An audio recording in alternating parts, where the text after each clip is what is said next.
আসসালামু আলাইকুম।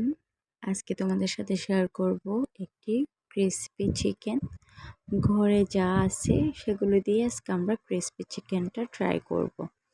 দেখো আমার কাছে কিছু হাড়সহ মাংস ছিল, সেগুলোকে আমি যেন ভালো করে মশলা ঢুকে ওভাবে কেটে ম্যারিনেট করে নেব। প্রথমে লেবু দিব, তারপরে দিব সয়া সস, আদা রসুন, বাদাম বাটা, নারকেল বাটা, পোস্তর দানা, হলুদ, মরিচ এবং আমার কাছে যে চাটনি মশলা ছিল ওইটা দিয়ে ভালো করে এবং পরিমাণ মতো লবণ দিয়ে এটাকে ভালো করে ম্যারিনেট করে নেব।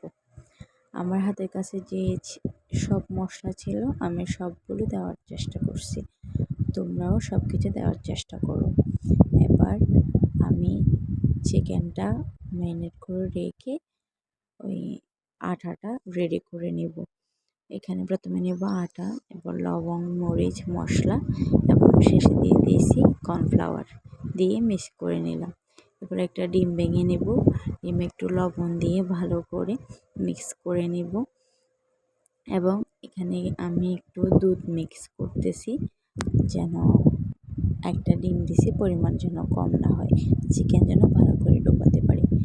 আর চিকেনটা এতক্ষণে ম্যারিনেট হয়ে গেছে, মশলা ঢুকে গেছে।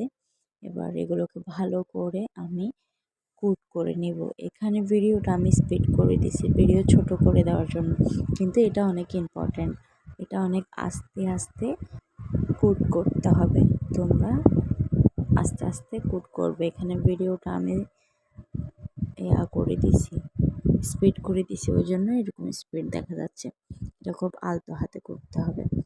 দেখো আমি ডিমে প্রথমে মশলা সহ মোড়াইয়ে এরপরে ডিমে চুবাই, এভাবে 2 বার মরিয়ে নিছি। সবগুলো আমি এভাবে মরিয়ে নিছি চিকেনগুলা।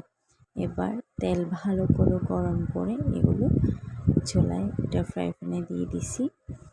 এটা আমি 18 মিনিট ভালো করে কুক করছি। দেখো আমার চিকেনগুলো কত সুন্দর হয়েছে। আমি এটা সস দিয়ে খাইছি, অনেক মজা হয়েছে। চাইলে তোমরা ট্রাই করতে পারো।